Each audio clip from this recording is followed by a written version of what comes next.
یہ جو صحیح بخاری میں حدیث آتی ہے سلو کما رأیتمونی اصلی، کہ جیسے میرے پیغمبر علیہ الصلوۃ والسلام نے نماز پڑھی ہے اس کے مطابق نماز پڑھو، جیسے حدیث میں آتا ہے اللہ کے احکامات کے مطابق ہے ویسے کرو۔ جبرائیل علیہ السلام سکھانے آئے نماز، ویسے ہمیں نماز پڑھنی چاہیے جیسے جبرائیل نے سکھائی ہے، وہ صحیح بخاری کے اندر موجود ہے۔ ہم چاہتے ہیں ویسے ہی کریں، ویسے ہی کریں، ہم سب ایک ہو سکتے ہیں۔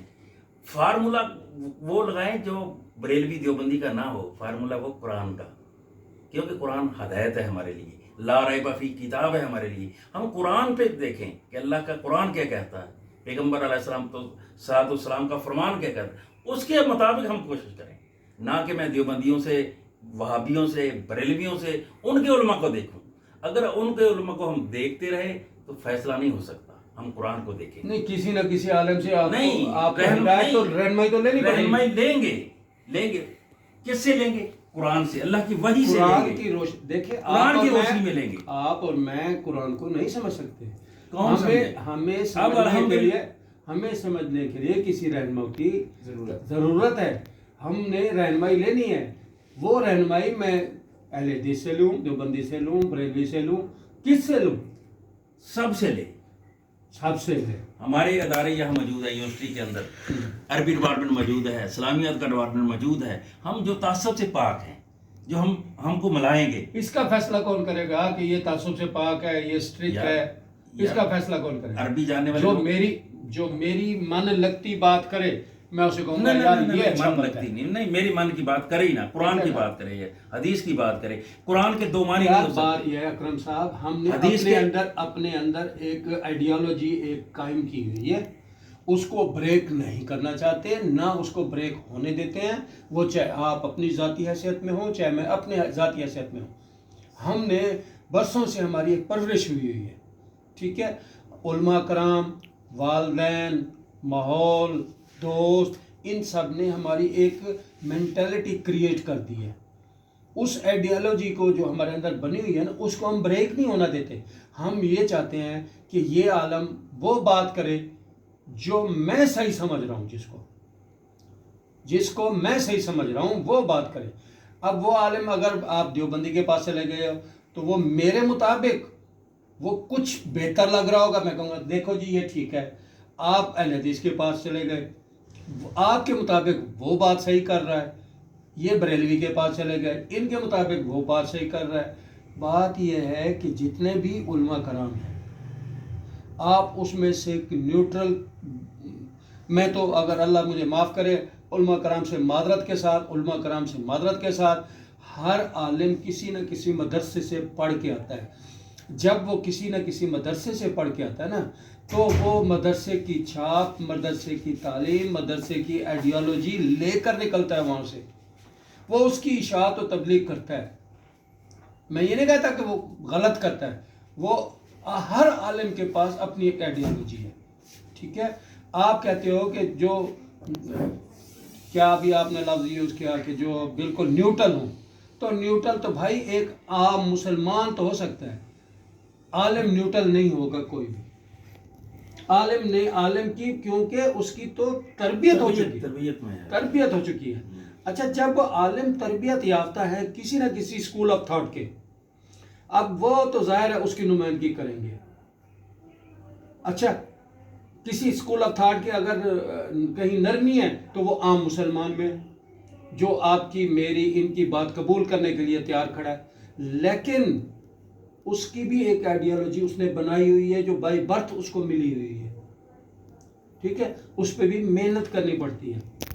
اچھا، محنت میں نے، آپ نے، نیوٹرل کوئی بھی مسلمان ہو، اس نے بھی اپنی ایک وزڈم بنایا ہے، اپنا ایک آئیڈیالوجی بنائی ہے کہ اللہ ہو، حدیث ہو، رسول کریم صلی اللہ علیہ وسلم کی پیروی ہو، صحابہ کا طریقہ ہو، آپ نے بنائی، میں نے بنائی ہے کہ اللہ ہو، رسول ہو، صحابہ ہوں، اور ولی ہوں، اور کتب ہوں، اور غوث ہوں، اور ابدال ہوں، اور پیر ہوں، ان کے بغیر جب تک میں کسی کی، یہ وہ لوگ جو تربیت چل رہی ہے، جو سلسلہ چل رہا ہے، ان سلسلوں کو میں اگر بریک کروں گا میں تباہ و برباد ہو جاؤں گا۔ میری آئیڈیالوجی بنی ہوئی ہے کہ نہیں، کوئی نہ کوئی رہبر ہونا چاہیے جو دیکھیں ایک سلسلے بنتے ہیں. اب یہ ذکر کے سلسلے ہیں کہ قادری ہے، نقش بندی ہے، چشتی ہے، سہروردی ہے، ان سب کے سلسلے. بات کہاں جا ختم ہوتی ہے؟ صحابہ پہ. تو ہر بندہ کسی نہ کسی آئیڈیالزم میں، کسی نہ کسی اسکول آف تھاٹ میں کوئی نہ کوئی نظریہ ساتھ لے کے چل رہا ہے. ہم کسی کو بھی غلط نہیں کہنا چاہیے، ہمیں کسی کو بھی رونگ نہیں کہنا چاہیے، لیکن میں جو کہنے کا میرا مقصد ہے کہ یہ سب لوگ اچھے ہیں، ان میں سے اچھائیاں چنو، اب وہ اپنا میرا ہر مسلمان پہ یہ فرض ہے. اسی طرح آپ اپنے وہ اسکول آف تھاٹ سے نکلو، اچھائیاں تلاش کرو، جو اچھائیاں آپ کو ملے، جس بھی مسلک سے ملے وہ اٹھا لو. کسی کا اخلاقیات پہ زور ہے، کسی کا روحانیت پہ زور ہے، کسی کا عبادات پہ زور ہے، کسی کا عمل پہ زور ہے، کسی کا ذکر پہ زور ہے، کسی کا عشق پہ زور ہے. ہر انسان کے اندر وہ بنیادی چیزیں اللہ نے فیڈ کی ہوئی ہیں.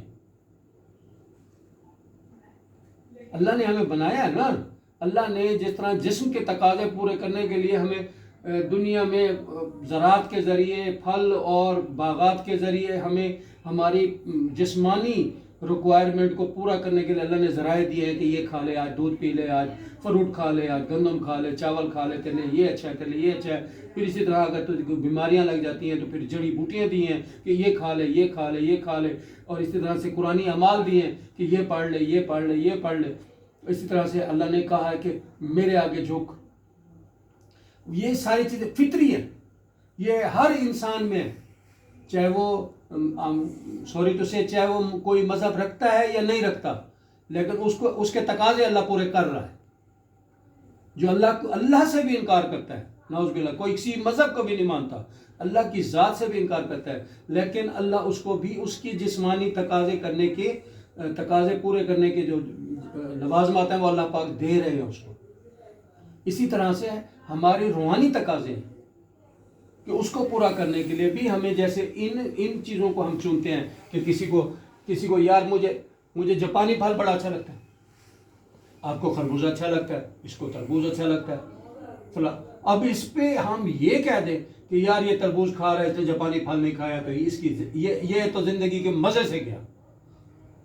آپ لائک کرتے ہیں، میں ڈس لائک کرتا ہوں، میں لائک کرتا ہوں، یہ ڈس لائک کرتے ہیں. لائکنگ ڈس لائکنگ یہ معاشرے کا حصہ ہے، ٹھیک ہے. اسی طرح سے جو پسند ناپسند ہے، لائکنگ ڈس لائکنگ مطلب پسند ناپسند. اسی طرح سے کسی کو ذکر کرنا پسند ہے، کسی کو عشق کرنا پسند ہے، کسی کو اتباع کرنا پسند ہے. مقصد سب کا وہی ایک ہے کہ میری روحانیت پرواز کرے. جس طرح سے آپ جاپانی پھل کھا کے کہہ رہے ہیں کہ میری جسمانیت پرواز کرے، میرا وجود مکمل رہے، اس میں خامیاں نہ آئیں. اس طرح سے میں اپنا روح پورا کرنے کے لیے کوئی رات کو جا کے نوافل پڑھتا ہے، کوئی رات کو جا کے تلاوت کرتا ہے، کوئی صدقہ خیرات کرتا ہے، کوئی عشق کر رہا ہے، کوئی جو ہے نا کوئی اخلاقی جو تقاضے ہیں صدقہ خیرات کے علاوہ دنیا داری کی خدمت، انسانوں کی خدمت فلاح کے لیے وہ کر رہا ہے کہ یار میری نماز اگر اس میں کمی آ گئی تو یہ تو میرے اللہ کا معاملہ ہے، وہ مجھے معاف کر دے گا، غفور رحیم ہے. ایک انسان تڑپ رہا ہے، بیمار ہے، مجبور ہے، کسی انسان کے کام آ جاؤں، یہ اس سے بہتر ہے کہ میں کسی نمازوں میں گھسا رہوں اور انسانیت کی فلاح چھوڑ دوں. ہر کسی کے ایک نظریہ ہے. اب کوئی کس کے قریب ہے، کوئی کس کے قریب، جتنا پھلوں کی پسند کے مختلف ہے، اسی طرح ان اعمال کے جو رویے ہیں ہمارے وہ مختلف ہیں. اب انہیں بھی تو بیچاروں کو بولنے دیں. ہمیں چاہیے کہ ہم سب اچھا لے کے ایک خوبصورت گلدستہ بنائیں اور اپنی زندگیوں کو اس خوبصورتی، وہ سب پھول وہ ایسے پھول ہوں جو حضور پاک صلی اللہ علیہ وسلم کی مبارک زندگی سے جڑے ہوئے ہوں، اور ہر پھول کی ہم خوشبو لیں اور ہم اس سے گلدستہ بنا کے اپنی زندگی کو سنواریں. جی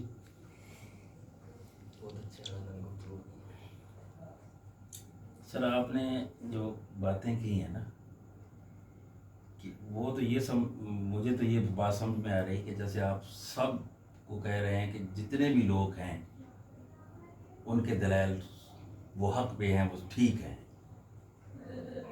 جتنے بھی ہیں. ہم وکیل ہے، کوئی کسی کا وکیل ہے، کوئی کسی کا وکیل ہے، کوئی کسی کا وکیل ہے. ہم چاہتے ہیں کہ جو اللہ نے سب سے اعلیٰ وکیل بنایا ہے وہ محمد رسول اللہ صلی اللہ علیہ وسلم ہے.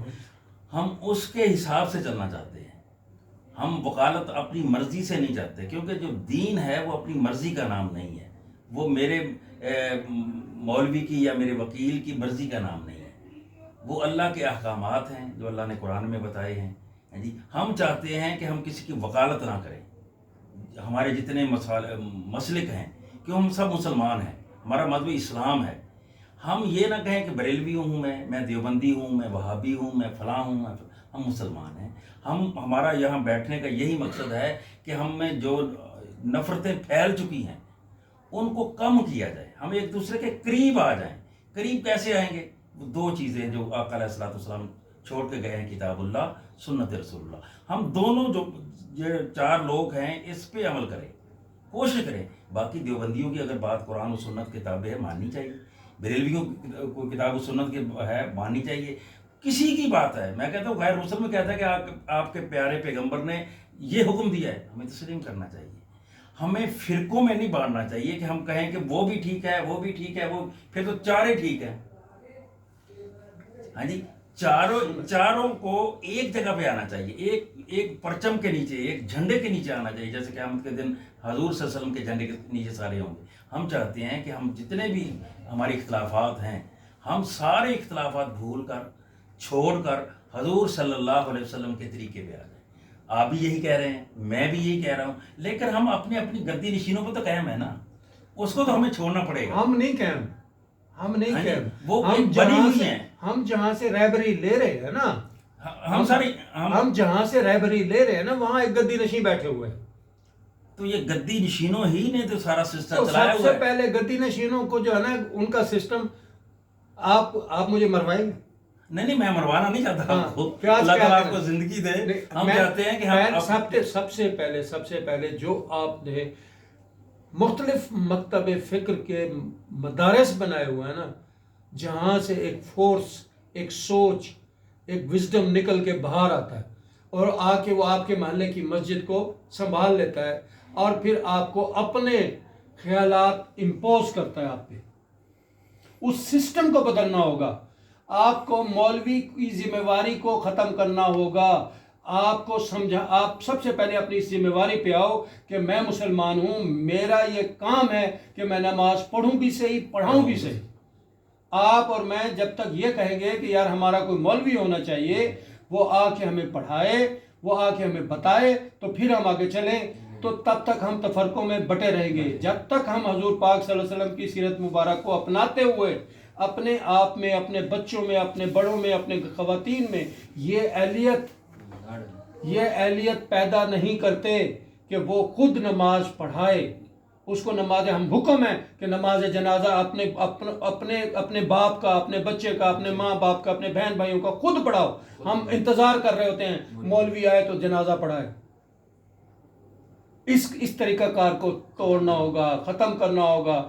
مولوی حضرات ہمارے لیے، ان کی زیارت ہمارے لیے جو ہے نا ثواب رکھی گئی ہے. جس طرح خانہ کعبہ اور قرآن کی زیارت، آپ پڑھو نہ پڑھو، کھول کے دیکھتے رہو، آپ کو ثواب ملتا رہے گا. اس طرح حدیث مبارک سے یہ ثابت ہے کہ علماء کرام کی زیارت جو ہے وہ آپ کے لیے ثواب ہے. اس طرح سے یہ بتایا گیا جو اہل علم لوگ ہیں، جو علماء کرام ہیں، ان کا سونا ہماری ساری رات کی عبادت کرنے سے افضل ہے.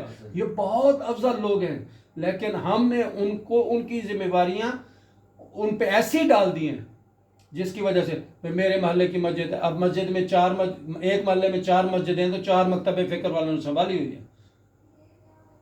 اب مجھے نماز پڑھنی ہے، میں کہتا ہوں یار ادھر بریلوی پڑھا رہا ہے، میری تو نماز دے پیچھے ہوندی نہیں.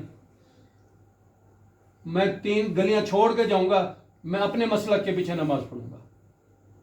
اس طریقہ کار کو جب تک ختم نہیں کریں گے نا، بھائی یہ اللہ کا گھر ہے، اس میں نہ کسی بریلوی کا حق ہے، نہ دیوبندی کا حق ہے، نہ اہل حدیث کا حق ہے، نہ کسی اور کا حق ہے. ان ساروں کا حق ہے، ان ساروں کا حق ہے. یہ جو نماز پڑھا رہا ہے وہ اللہ کی نماز پڑھا رہا ہے، وہ اپنے باپ کی نماز تو نہیں پڑھا رہا.